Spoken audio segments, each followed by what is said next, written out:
Hello! Ang kalat ng aking buhok.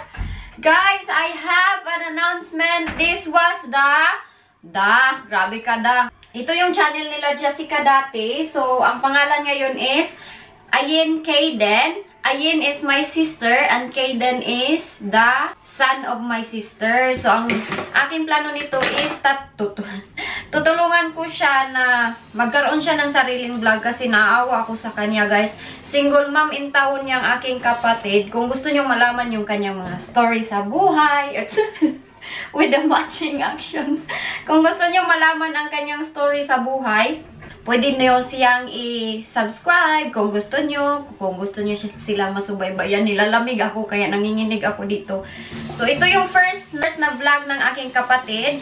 Ako muna yung mag-vlog kasi wala nga siyang cellphone na maganda.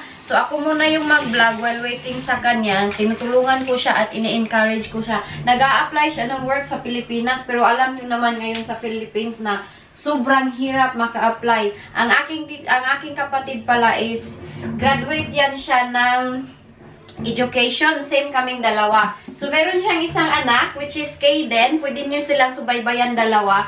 Si Kayden is very cute din siya. Uy, sobrang joker talaga yung aking pamangkin. So, ini-encourage ko siya na mag-vlog siya kasi pwede ko siyang tulungan. And thank you sa inyong lahat sa mag-support. Si Inday Iljin, mga tok na yun sa inyo. Mga tok na yun ako sa inyong heart kasi naaawa talaga ako sa aking kapatid. Wala siyang source of income tapos siya lang talaga at ang kanyang anak. At ngayon is dun sila nakatira sa sinabi ko sa inyo na nagre-rent lang muna kami kasi yung aming bahay nga is, diba sinabi ko sa aking mga vlog na hindi renta yung tawag dun, ang ba tawag doon? Oy, lukat kasi yan sa Bisaya, yung pinalukat-lukat prenda ba? So, hindi pa namin nakuha. Hindi pa talaga namin nakuha yung aming lupa. Kaya, wala pa din kami doon sa aming bahay. So, dito, sa channel niya, ang aabangan ninyo is mga story ng kanyang buhay. Mai-inspire kayo kung paano siya nag-survive as a single mom. At, makikita nyo din dito yung mga lupa. Yung lupa, yung future house ni Inday Iljin. Charot sa future house ni Inday Iljin. Lupa pala nga yung ating nabili na future house na si Inday Iljin. Basta marami kaming isi-share sa inyo. And I hope na masuportaan nyo siya. And dito pala ako kasi nagkuha ako ng isda. So sinabihan ko siya. Matagal ko na yan siya in-encourage. Nung before pa talaga siya anak, nung ano pa lang siya, nung nanganak or buntis pa lang siya, sabi ko sa kanya, Yin, why not mag-vlog ka kaya, Yin, para may source of income. Nahihiya daw siya kasi, hindi kasi siya kagaya sa akin na very talkative ba. So, isanay ko pa yan siya. Tapos, ano talaga siya na, ano lang siya ba? Kalma. Tapos, basta iba talaga din yung kapatid ko. You will know, pag nag-vlog na yan siya. Tapos, wala nga siyang cellphone. Kaya ang kanyang cellphone, na-open-open na yung LCD. So, si mama, nag-offer sa kanya na ibibigay ni mama yung kanyang cellphone na galing sa akin yung 7 Plus ata yun. Ipapadala niya sa aking kapatid soon. So, yun yung aming mga plan. Tulungan talaga nito kasi nag-apply siya. Wala pa man kaming balita sa kanyang in-applyan doon sa... Saan ba yun siya nag-apply? Basta marami siyang kwento-kwento sa buhay. Very proud kami sa kanya kasi kahit ganyan yung kanyang naranasan sa buhay. Kagaya ni mama na naging single mom din. Kasi alam nyo na yung mga lalaki ngayon sa Pilipinas. Yung iba hindi talaga tayo swerte pero okay naman. Meron naman silang kwento-kwento din sa kanyang tatay ng bata ng aking kapatid. So, dati pa talaga sabi ko, Yin, mag-vlog. Ti, nahiya talaga ako, ti. Ano yung sasabihin ko, ti? Ti, ano? Ganun talaga siya. So, napapangunahan siya ng anong gagawin ko, anong sasabihin ko, nahihiya ako. So, hindi talaga siya nakapag-start ng pag-vlog niya. So, ako muna dito, i-share ko ito sa aking channel. Hopefully, merong mag-view para ma-monetize. Kasi, itong channel ni Jessica is 19,000 subscribers, hindi na nagamit. So,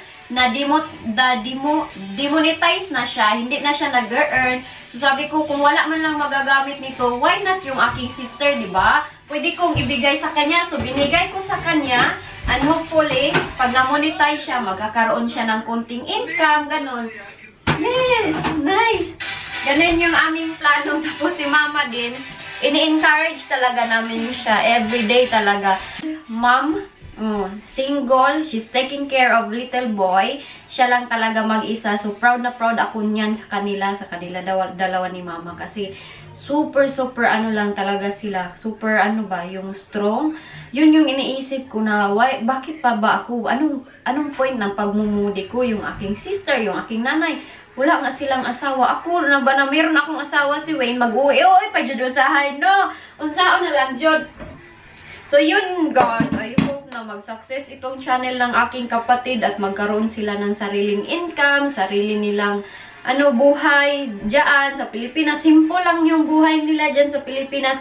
Makikita nyo kung saan sila nakatira, makikita nyo kung saan sila nakarent, basta makikita nyo si Kaden kung paano siya mag-daily life, kung paano yung kanyang everyday life, ganun yung inyong mai-expect sa channel na ito. And I hope na ma-monetize na siya soon kasi kailangan, di ba, ng 4,000 pag mag-apply ng Google AdSense is 4,000 subscribers ba? 1,000 subscribers at saka 4,000 hours na ngayon. Tapos, 3 videos in that column. So, meron siyang, I think, 1,000 yung natira before 395. 1 year ba yan? 395 ba yung 1 year? 95. Before that one, mag-i-expire. Halimbawa, meron na siyang 1,000, tapos maabutan ng 1 taon, hindi pa siya ma-monetize. So, makukunan yan. So, while waiting for her, ako muna yung magla-live. Siguro si Inday Elgin dito, tulungan ko talaga yung aking kapatid.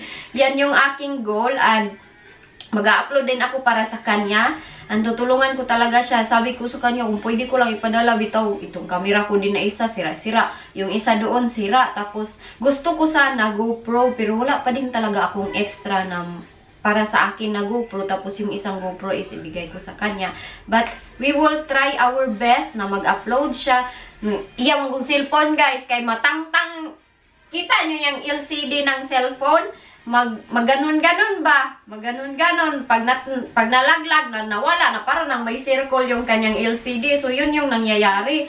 And, now, let's pray for Tita Ayin and Kaden, ha? Si Kaden? That's my son. Wait, it's not your son. Son nyo daw si Kaden, son. Si Kaden, mag-i-enjoy din kayo sa kanya kasi sobrang kulit na bata. Ano siya ba? Magkapi-kapi siya sa kanyang mama. Basta, bisayain mo lang talaga siya kasi bisaya man kami. Bisayain mo siya kung ano-ano lang din yung ginagawa. Pumapasok ng CR. Uy, nalaglag nga yun. Kaya mayroong sugat yung dito kasi nalaglag nga siya doon sa kuan. Kay nagbaklay-baklay ba? Marunong na kasi siya. Tapos, nung pinuntahan nila yung lupa, nagbaklay-baklay na tumambling. Parang namang naging lasing. So, ganun ang aking plan, and hopefully, Lord, hopefully this coming 2024, my brother, my sister, my mommy, all of us, our family, na successful ang ating life. Yun yung ating goal, and I hope na healthy lang talaga tayo. Wala tayong mga sakit. And thank you sa lahat ng mag-support. Thank you, good guys. Thank you sa inyong lahat. At tutulungan ko din siya kung paano mag-edit. Tutulungan ko siya. Sinabi ko sa kanya kanina na don't worry. Kung mag-video ka, isend mo sa akin by Gmail or kung saan. Pero medyo blurred pa nga din talaga. Kasi nga yung niya, yung quality. Pero okay lang yan. Ay, wala yung imposible. Bahalag blurred. Basta merong kunting views, merong kunting support. Go. Yun yung sinabi ko sa kanya. Yes? What do you want? What is sausage? Sausage? There's rice and fish here. Papakainin ko na si Inday. And we love you all. Maraming salamat sa inyong mga support. And hopefully, na aking kapatid, successful siya nito ng aming bagong goal. And thank you to my sister na pumayag na din talaga at last. Tagal-tagal lang aking pagsabi sa kanya na mag-vlog. Mahiyain. Mahiyain kasi hindi kagaya ni Inday. Hindi kagaya ni Inday Elgin na makapal yung mukha. Ang aking kapatid kasi is sobrang mahiyain siya. Let's eat rice and soup. Sumasayo. Want to eat rice and soup? Want to eat rice and soup? Rice and soup. Kikita nyo din pala yung lugar kung saan kami lumaki. Kasi itur-tour kayo na aming sister doon. Yun yung i-advise ko sa kanya. So, dito na lang ang aming vlog. I hope you can subscribe, you can share sa iba, you can char. Hindi na ako mahiya sa inyo guys kasi help na ito sa aking sister. Papakapal na talaga ako ng mukha na Hoy, unsa naman ni kinuha naman ang rice? Okay, okay. Mommy will bring it there, okay? Paalam! Thank you! Thank you! Sorry. Oh, ikaw, thank you. Thank you kayo guys ha. Salamat. Galit naman ni siya.